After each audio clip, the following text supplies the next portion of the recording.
Assalamualaikum warahmatullahi wabarakatuh. Pada kesempatan ini kita akan belajar tentang analisis regresi, logit, atau bisa juga disebut sebagai analisis regresi logistik. Nah, sebelum kita masuk ke sana, kita akan bicara tentang ide dasar dari analisis regresi logit. Apa sih yang menjadi ide dari analisis regresi logit? Dan kapan analisis ini dapat kita lakukan di dalam kita melakukan suatu bentuk penelitian. Yang pertama adalah analisis regresi logit ini dapat kita lakukan ketika variabel independen yang kita miliki itu bersifat kualitatif. Artinya variabel dependen kita memiliki kategori tertentu. Nah, di dalam memiliki kategori tertentu, dia bisa berupa misalkan keputusan menjadi nasabah gitu ya. Teman-teman bisa dia menjadi nasabah atau tidak, membeli atau tidak, menabung atau tidak, itu bisa masuk di kategori tertentu. Nah, dari sini biasanya analisis regresi logistik atau logit ini dia punya tujuan untuk mengetahui faktor-faktor apa saja yang berpengaruh terhadap variabel dependen, serta di dalam analisis regresi logit ini kita bisa menentukan ketepatan klasifikasi yang kita lakukan. Jadi, karena variabel dependen memiliki kategori tertentu, maka di dalam proses analisisnya kita bisa melihat dari model yang diperoleh itu berapa ketepatan klasifikasi yang diperoleh. Semakin tinggi ketepatan klasifikasinya, maka model yang diperoleh itu semakin dapat menggambarkan data yang ada, seperti itu. Kemudian, di analisis regresi logit ini kita akan bedakan menjadi dua, yaitu analisis regresi logit dengan dua kategori. Jadi variabel Y-nya itu punya dua nilai 0, 1 misalkan. Itu yang kita sebut sebagai analisis regresi logit biner. Y itu kan dua ya, biner. Kemudian kalau dia lebih dari dua, kita nanti sebutnya sebagai analisis regresi logit multinomial. Nah, secara umum pembagiannya nanti seperti ini. Jadi kita punya analisis regresi logit, kita bagi menjadi biner dan multinomial. Nah, biner ini adalah salah satu analisis regresi logit yang memiliki dua kategori saja. Sedangkan multinomial itu adalah analisis regresi logit yang memiliki lebih dari dua kategori. Jadi kalau kategorinya lebih dari dua, teman-teman nanti milihnya adalah regresi logit multinomial. Kemudian, di analisis regresi logit multinomial ini kita bisa menggunakan, misalkan variabelnya adalah kemampuan nasabah membayar pembiayaan yang dia lakukan. Nah, di dalam proses pembiayaan ini, biasanya kita bisa bagi menjadi dua. Misalkan kalau kita baginya dua, dia masuknya di logit, maksudnya di biner, yaitu membayar dan tidak membayar, gitu ya. Atau kita juga bisa menjadi variabel yang memiliki dua kategori itu keputusan menjadi nasabah. Jadi dia memutuskan menjadi nasabah atau memutuskan tidak menjadi nasabah. Kalau kategorinya tiga hampir sama, kita pakai kemampuan nasabah membayar pembiayaan, tapi nanti bisa kita klasifikasikan menjadi gagal bayar, telat bayar, tepat bayar kan gitu. Kalau keputusan pembelian mobil misalkan tidak membeli mobil secara cash atau membeli mobil secara tunai. Jadi bentuknya seperti itu. Jadi kalau yang binar dia hanya menggunakan dua kategori saja, tapi kalau yang multinomial dia menggunakan lebih dari dua kategori. Kalau kita bicara fraud, misalkan kita bicara kecurangan, tidak terjadi kecurangan, kecurangan rendah, kecurangan tinggi, misalkan seperti itu. Baik, kita akan langsung ke contohnya. Jadi contoh regresi logit biner, yaitu suatu penelitian dilakukan untuk mengetahui tingkat keputusan seseorang menjadi nasabah bank syariah. Keputusan ini akan dibagi menjadi dua, yaitu memutuskan untuk menjadi nasabah kita kodekan dengan 1 dan tidak menjadi nasabah kita kodekan 2. Kemudian, variabel yang diduga mempengaruhi keputusan itu adalah jumlah pendapatan dan status perkawinan. Metadatanya nanti seperti ini, jadi 0 untuk memutuskan tidak menjadi nasabah, kemudian 1 memutuskan menjadi nasabah, income itu adalah pendapatan, merit itu adalah status perkawinan. Baik, kita akan masuk ke data yang kita miliki. Ini kita pakai datanya. Jadi kalau data yang kemarin saya kirimkan kepada teman-teman mungkin variabelnya saja yang namanya beda, tapi angkanya tetap sama. Saya cuma ubah namanya sesuai dengan variabel yang biasa kita temui. Kita copy datanya, keputusan menjadi nasabah, income merit, kita copy seperti ini, kita taruh di SPSS kita. Taruh di sini, seperti ini, paste. Nggak mau. Bentar.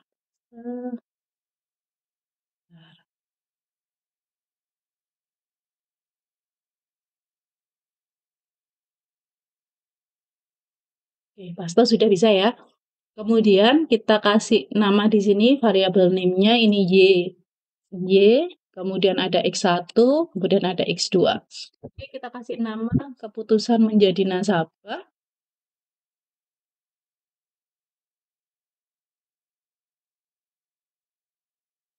Kemudian variabel X1 tadi adalah pendapatan. Dan yang terakhir X2 adalah status pernikahan. Baik, sudah. Kita boleh ke data view. Di situ ada variabel Y, variabel X1, dan variabel X2. Nah, bagaimana cara kita melakukan analisis regresi dengan analisis regresi logit biner? Teman-teman klik analyze, kemudian teman-teman pilih regression, teman-teman pilih binary logistik. Jadi di sana ada binary logistik yang bisa kita pakai untuk regresi logistik biner. Teman-teman klik binary logistik. Kemudian keputusan menjadi nasabah kita masukkan dependent. Kemudian pendapatan untuk X1, status pernikahan untuk X2 kita masukkan di bagian covariate. Sudah? Kemudian teman-teman pilih bagian option, kita klik option, kita pilih classification plot, Hormes, Lomas, goodness of it, kemudian CL for expectation B, kemudian include constant in a model. Kalau sudah, teman-teman klik OK. Kemudian lanjut. Di sini sudah tidak ada yang perlu kita pilih lagi, gitu ya. Teman-teman kalau di status pernikahan karena dia kategorinya cuma 2, tidak perlu kita satu-satu gitu ya. Tapi kalau kategorinya misalkan dia tadi variabel dummy-nya ada variabel dummy di dalamnya, ada kategorinya 5 gitu, nanti teman-teman bisa pilih kategorikal. Kategorikal nanti kita bisa misalkan pilih seperti ini. Gitu. Jadi tapi kalau hanya satu ya nggak usah dikasih kategorikalnya, nggak usah, gitu ya. Baik, kalau sudah kita klik OK, nanti bentuk hasilnya seperti ini. Nah, hasil di dalam regresi logistik biner itu sangat berbeda dengan hasil yang ada di regresi secara umum. Baik tadi yang regresi dummy atau regresi linear berganda yang biasa kita lakukan. Nah, di regresi logistik biner ini, dia ada hasilnya adalah case processing summary, kemudian ada independent variable encoding, jadi originalnya 0, dia external value, internal value-nya juga 0, original value-nya 1, dia internalnya juga 1. Kemudian di sini adalah beginning block. Beginning block itu adalah awal sebelum dia memasukkan variabel-variabel yang ada gitu kalau nggak salah. Di sini kalau ketika dia beginning block, kita ada 30 responden, keputusan menjadi nasabah 13-nya dia masuk sebagai terprediksi 1 dan 1 tetap terprediksi di 17. Sehingga ketepatan klasifikasinya kalau kita bilang ketepatannya adalah 56,7%. Kemudian beginning block itu biasanya kan ada beginning block, nanti ada block enter, block 1 method enter gitu ya. Kalau beginning block itu biasanya memang dia dipakai untuk ketika tidak kita masukkan variabel X di dalamnya. Jadi murni dia hanya menggunakan variabel Y dan konstan seingat saya. Jadi tanpa memperhatikan variabel X-nya terlebih dahulu. Itu beginning block. Jadi memang di regresi logistik sifatnya seperti itu. Di beginning block, dia kalau tanpa memperhatikan variabel yang lain, ketepatan klasifikasinya dia adalah 56,7%. Kemudian ada variabel in equation gitu ya, untuk melihat apakah variabel itu berpengaruh atau tidak gitu ya. Kemudian variabel not enter in equation adalah variabel yang tidak dimasukkan di dalam model. Selanjutnya ada block 1 atau block 1 method enter. Nah, di sini ada omnibus test of model coefficient, biasanya nanti ada, syarat-syarat tertentu seingat saya, dia mau menggunakan model yang bagus yang mana gitu ya, dia akan kita lihat omnibus test of model coefficient sama model summary-nya. Dan jadi 1, 2, 3 ini adalah salah satu persyaratan apabila kita mau melakukan analisis regresi logistik biner. Jadi ada beberapa syarat yang ada di situ. Biasanya kalau nanti teman-teman tertarik dengan menggunakan ini, kita bisa pelajari bareng-bareng, nanti kita lihat apakah dia sudah terpenuhi atau tidak. Kalau misalkan tidak terpenuhi, bagaimana cara untuk memenuhinya gitu ya. Kemudian di sini ada tabel kontingensi Horner for tabel of Horner and Lowest load test. Biasanya ini digunakan untuk melihat sejauh mana apa ya kalau kontingensi itu. Jadi kontingensi itu sebentar,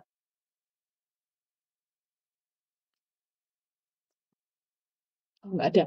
Jadi kalau kontingensi memang dia sedikit biasanya dipakai untuk ngelihat sebentar, kontingensi itu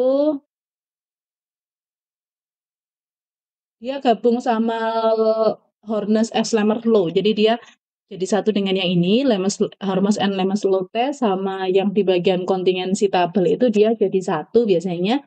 Dia untuk menggambarkan model ini sudah tepat atau belum. Ya. Nah, memang kalau untuk, metode-metode yang biasanya jarang kita pakai, memang pada saat kita membaca hasilnya, memang kita harus berpedoman pada buku-buku teks yang ada di kita. Jadi kita tidak bisa biasanya kalau yang seperti ini, kita tidak bisa langsung, "Oh, ini hasilnya seperti ini," gitu ya. Jadi memang kita based on buku, kita melihat hasilnya, kita bandingkan dengan yang ada di buku, bagaimana sih cara membacanya, seperti itu biasanya.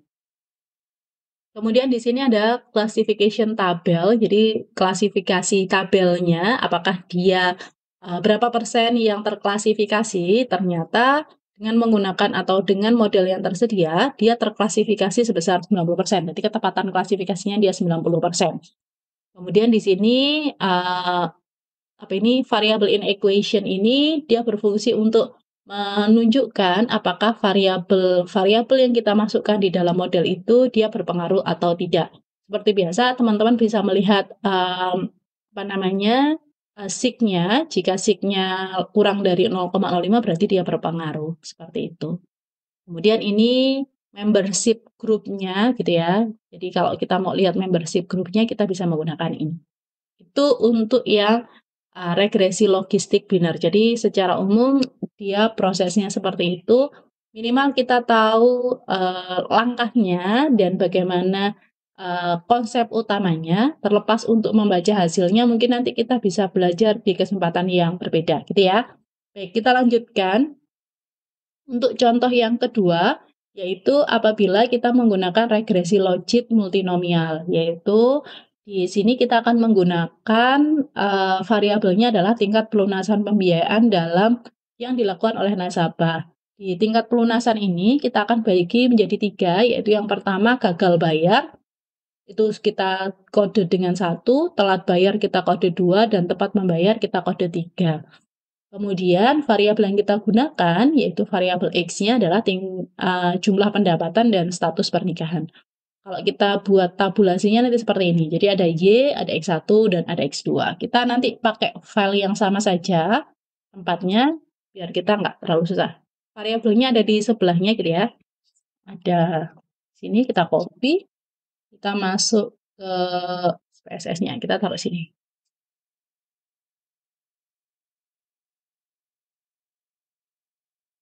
Oke, kita taruh, kasih namanya biar nanti nggak berbeda, biar nggak jadi masalah, ini kasih Y2, X11, X21 gitu aja. Y2 ini adalah pelunasan.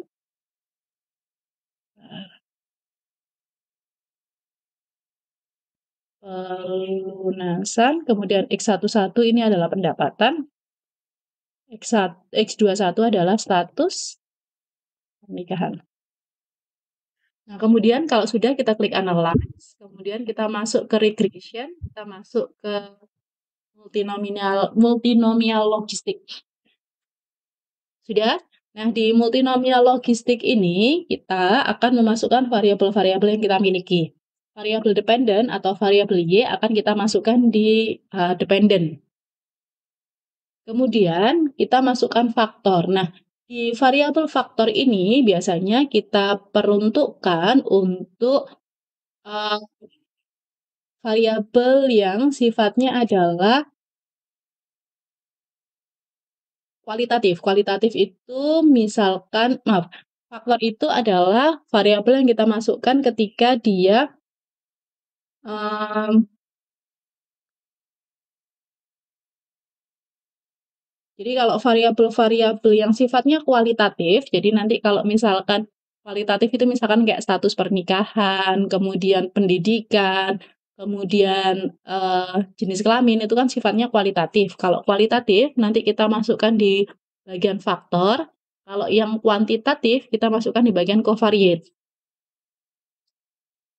Jadi jangan sampai kebalik ya. Jadi kalau faktor kita masukkan di bagian untuk yang variabel-variabel kualitatif, kalau yang covariate untuk variabel-variabel yang sifatnya adalah kuantitatif.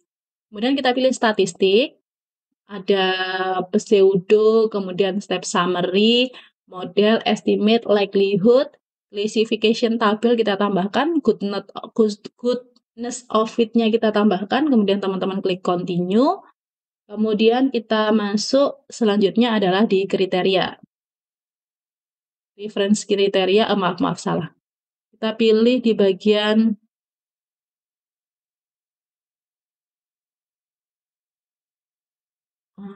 reference kategori itu di bagian mana ya?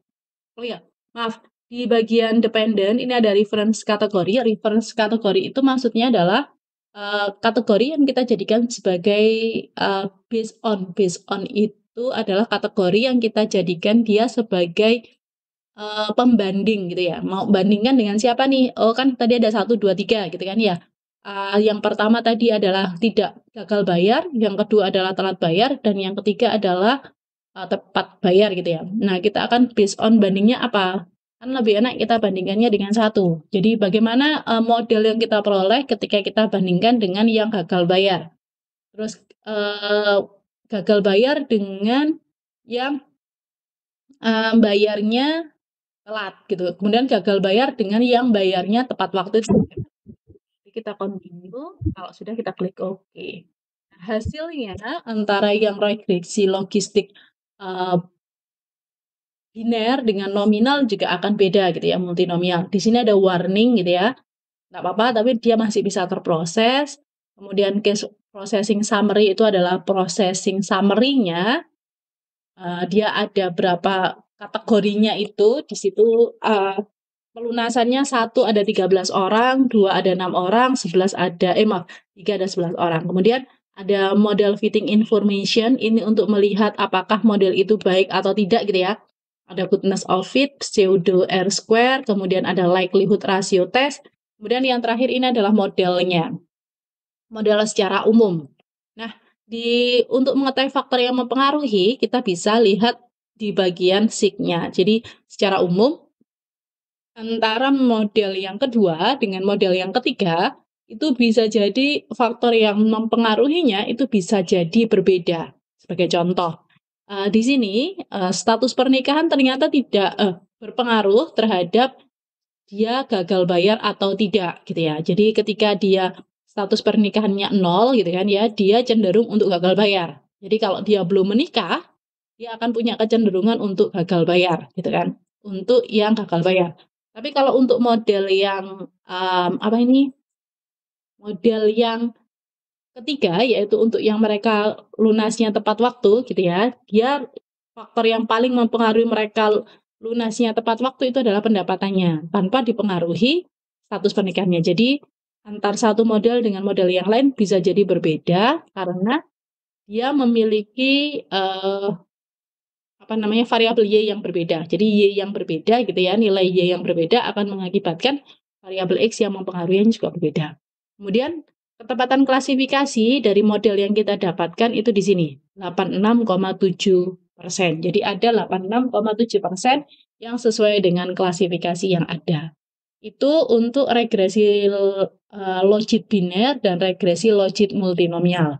Nah, apabila nanti pada saat teman-teman mengerjakan proposal penelitian atau mencari ide penelitian dan ternyata menemukan kondisi yang mungkin bisa saya dekati dengan pendekatan ini, maka kita tidak perlu takut untuk mencoba pendekatan itu untuk menyelesaikan hasil yang teman-teman miliki.